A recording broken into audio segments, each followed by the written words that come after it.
Öncelikle konuşmama başlamadan önce şunu söyleyeyim. Bugün bu kürsüde konuşmalar ses tonu çok yüksekti, sloganlar vardı. Müthiş derecede delegede şunu gördüm. Ya bu kafamız şişti gibi bir şey oldu. Ben her zamanki Doğan Sarıtaş olarak sakinlikten yanayım. Konuşmamı da bu şekilde devam ettireceğim. Sağ olun.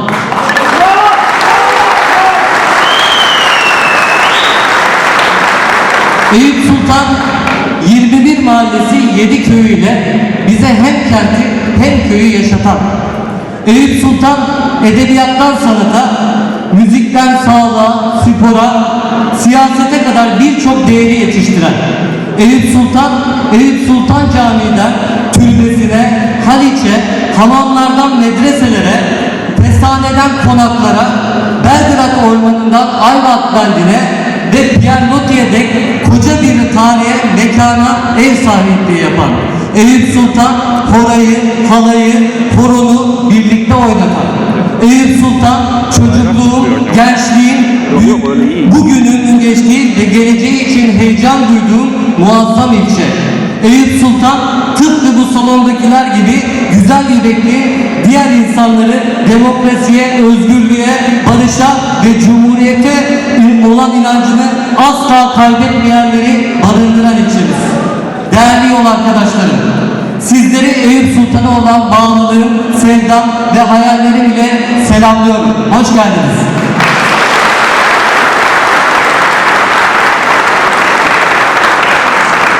Kısmen de olsa Eyüp Sultan'ı kısaca tanımlamaya çalıştım.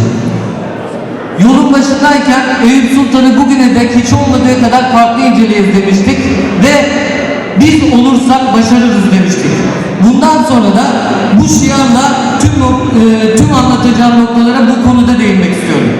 Şimdi sizlere gerek Eyüp Sultan ve gerek ilçemiz adına yapacağımız çalışmaları ve metotları anlatmak istiyorum. Değerli yoldaşlarım, 25 yıl sonra iktidarda olmanın sevincini, gururunu, mutluluğunu hep beraber yaşıyoruz.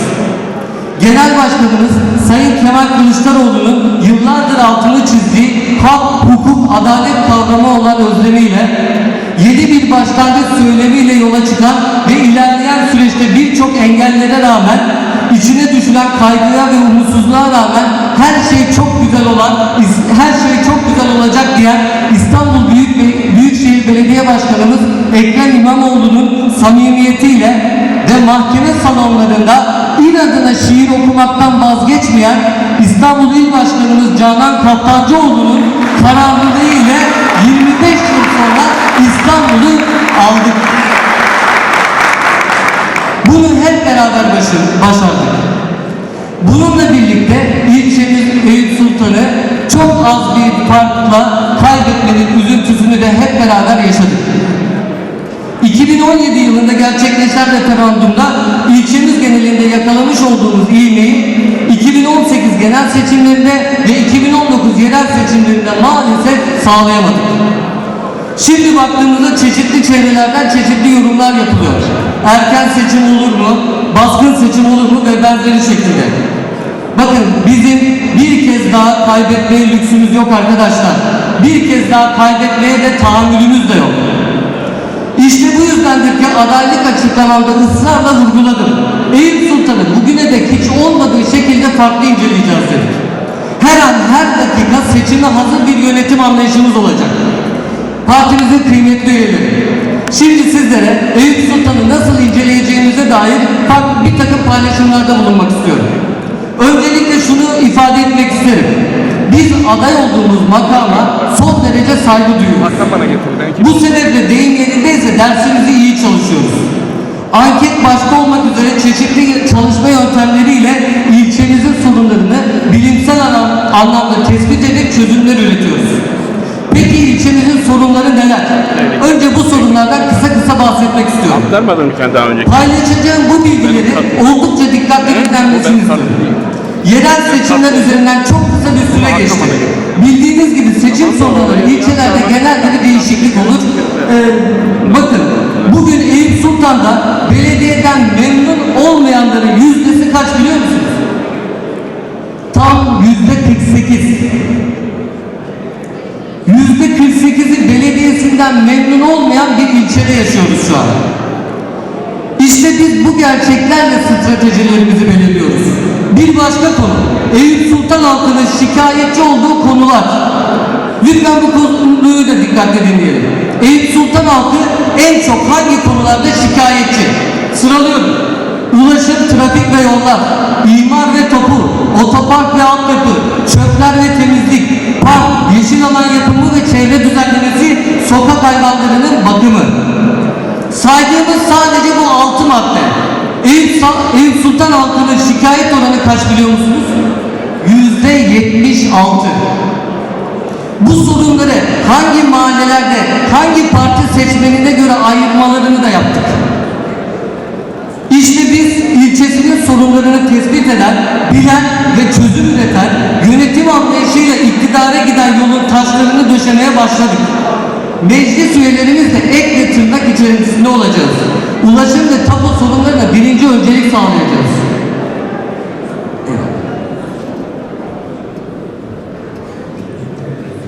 Meclis üyelerimiz meclis kürsüsünden Eyüp Sultan gündemini belirlemesi için onlara her türlü desteği vereceğiz. Kendilerine özel çalışmalar için görevlendirmeler yapacağız. Meclis üyelerimizin kürsüden ifade ettiklerini biz yönetim olarak sokak sokak, mahalle mahalle, kapı kapı halkımıza anlatacağız. Her bölgemiz için farklı iletişim kanalları, farklı çalışma modelleri yapacağız. Her bir sorun çözüm için önerilerimiz oluşturacak, bu önerileri de büyükşehire taşıyacağız. İletmek yeter mi? Elbette hayır. Bu noktada kuracağımız komiteleri devreye sokarak ilgili konuyu büyük bir özenle ve sabırla takip edeceğiz. Eyüp Sultan'da bir sorun çözüldüğünde halkımız bilecek ki bu konuyu gündeme getiren, çözümü üreten, takipçisi olan kurum Cumhuriyet Halk Partisi'dir.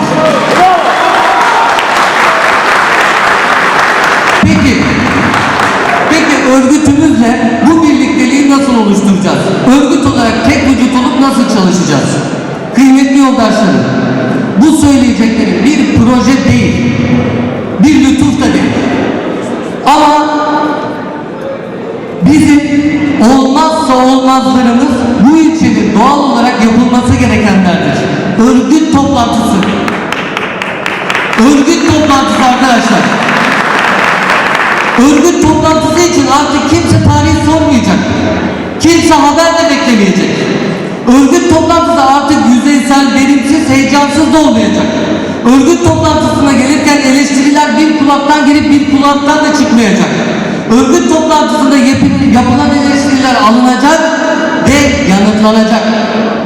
Örgütümüz bir bütün halinde mutlak suretle her işin içerisinde olacak. Buradan yüksek sesle söz veriyorum. Her ayın son haftası örgüt toplantısı yapılacak.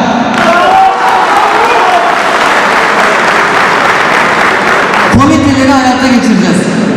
Kültür sanattan eğitime, spordan sağlığa, kent yaşamından sorunlarından, hukuktan ekonomiye birçok alanda komitelerimiz kuracak. Komitelerimiz aktif şekilde de çalışacak. Sadece kapalı kapılar arkasında toplantılar yapılıp, planlar, kararlar alınıp hayata geçirmemede eksik kalmayacağız. Topluma bunları anlatacağız, toplumun içerisinde olacağız. Gösterilen faaliyetler ile özellikle esnaflarımıza bugüne kadar sağlanmayan diyaloğu sağlayacağız. Bakkallar, berberler, kapıcılar, kıraathane sahipleri, öğrenciler, EYT'liler, emekliler, özel çalışmalar yapacağımız gruplar olacak. Bu gruplarla süratle buluşacağız ve mücadelemizi ortaklaştıracağız. Biraz da yönetim kadromuza ve anlayışımıza değinmek istiyorum. Yönetimimizde asil ve yedek ayrımı olmayacak. Bir bütün halinde çalışacağız.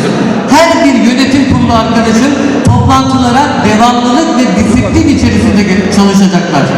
Yönetim kadrosu olarak kesinlikle kibre, ayrımcılığa, sorumsuzluğa geçit vermeyeceğiz.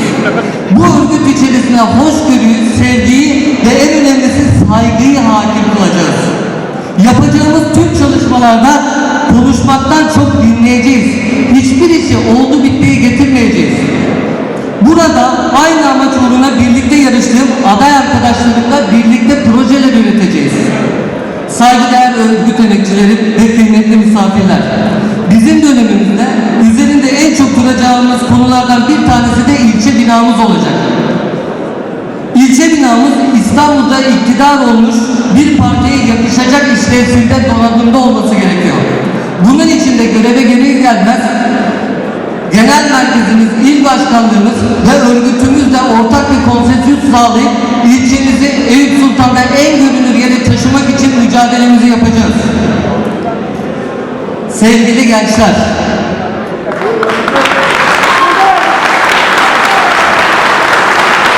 bu kısım özellikle sizleri dinlemesini rica ediyorum. Hepinizin bildiği gibi ben de gençlik örgütünden gelen bir arkadaşınız, yoldaşınız, abinizim. Sizlerin yaşadığı sorunları gözlerinizin içine bakarak ağzınızdan cümleler çıkmadan anlayabiliyorum. Sokakta, ilçede, alanda, örgüt içerisinde ne tür sorunlarla yaşadığınızı çok iyi biliyorum. Hatta en iyi biliyorum. Size şunun sözünü veriyorum.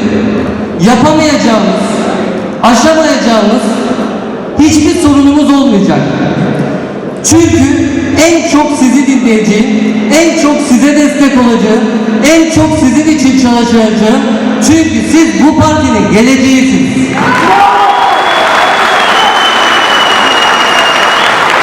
Sadece seçim döneminde değil, gençlik kollarımızın çalışmaları ve talepleri doğrultusunda nerede, ne zaman, nasıl olmamı istiyorsanız orada olacak. Ve hiçbir zaman sizin Doğan Başkanınız değil, sadece Doğan abiniz olacak. Saygıdeğer kadınlar, şimdi de sizlerin beni dikkatli dinlemesini istiyorum. Öncelikle şunu canı yürekten söylüyorum. Kadınlar bizim her çalışmamızda, hatta tam da merkezinde olacak. Devamlı aktif olacaklar, üretecekler. Fakat sadece siyasette değil, kadınlar hayatın her alanında sosyalleşecek. Yönetim olarak biz bunun için üzerimizde elimizden gelen ne varsa yapacağız. Memleketimizde bu kadar kadın cinayetleri varken biz bunların hakkını, hukukunu, sorunlarını her şekilde birlik içerisinde hep beraber alanlarda soracağız. Kıymetli yoldaşlar, bir parantezle kent paydaşlarımız olan sokak hayvanlarına ve doğayı açmak istiyorum. Siyaseti ve projelerimizi sadece insanlar için değil, en çok insanlar için yapacağız. Kentimizin paydaşı olan diğer canlıları asla görmezden gelmeyeceğiz. Doğamız ve hayvanlarla ilgili hemen her gün ülkemizin çeşitli yerlerinde hepimizi utandıran, kahreden, öfkelendiren işkence haberleri geliyor. Katliam haberleri geliyor. İlçe yönetimi olarak sokak canlıları ve doğamız için sosyal sorumluluk projeleri geliştireceğiz. Hayvansever ve çevreci olacağız. Cumhuriyet Halk Partisi'nin kıymetli delegeleri, üyeleri, değerli misafirler. Şimdi şikayetçi olduğumuz konulardan kurtulmak, yeni bir başlangıç yapmak için, yapılan işlerin 3-5 kişinin çıkarına değil, hepimizin yararına olması için, adamcılığı, sığ ekip anlayışı, alışılmış kalıpları reddetmek için, örgütlülüğümüzü artırıp mücadelemizi büyütmek için, şeffaf, adil, ulaşılabilir ve çözüm üreten bir yönetim için, bu yağma düzenini, saltanatı yerle yeksan etmek için, ortak akla egemen kılmak, her alanından kazanım elde etmek için, mutlu, güzel ve aydınlık yarınlarımız için, Cumhuriyet Halk Partisi'nde iktidar olmak için değil, Cumhuriyet Halk Partisi'ne iktidar yapmak için biz olma vakti geldi dostlar. Biz olmak vakti geldi. Doğan Bey, lütfen toparlayın. Hemen toparlayın.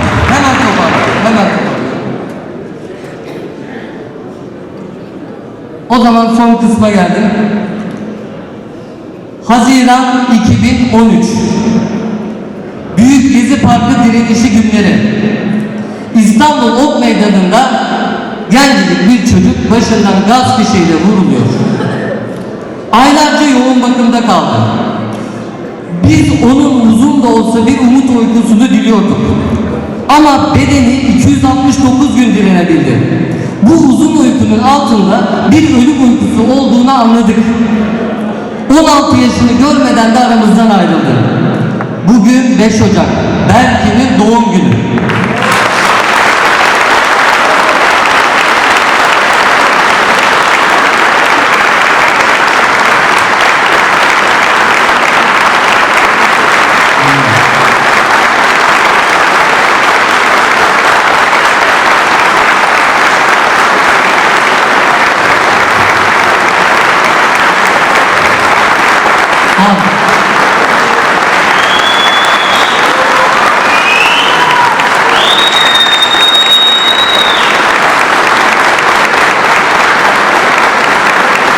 Teşekkür ederim. Yakın geçmişte birçok acılar yaşadık. Gezi, Soma, Ermenek, Ankaragaz, Suruç, Diyarbakır, Çorlu ve niceleri tüm bu acıların yaşanmasına sebep olan dikta rejimini korumak için gözünü karartan bu günahla mücadeleden asla vazgeçmeyecek, geri adım atmayacak. Sıfatları ne olursa olsun insanlık suçu işlemiş, kin ve nefret suçu işlemiş zatlarla asla muhatap olmayacak. Onlara boyun eğmeyecek. Bizlere karanlık ve sancılı bir dönemi yaşatan taşıdan anlayışa sorulacak olan hesaba tüm benliğimle destek olacağım. Tüm bunlar için söz veriyorum. Bu sözü ilçe başkan adayı ya da ilçe başkanı olarak değil, hak, hukuk, adalet mücadelesi veren Doğan Sarıtaş olarak, Cumhuriyet çocuğu devrimci Doğan Sarıtaş olarak, Mustafa Kemal Atatürk ve Cumhuriyet Halk Partisi'nin öz evladı olan Doğan Sarıtaş olarak söz veriyorum. Evet. Sabırla beni dinleyin.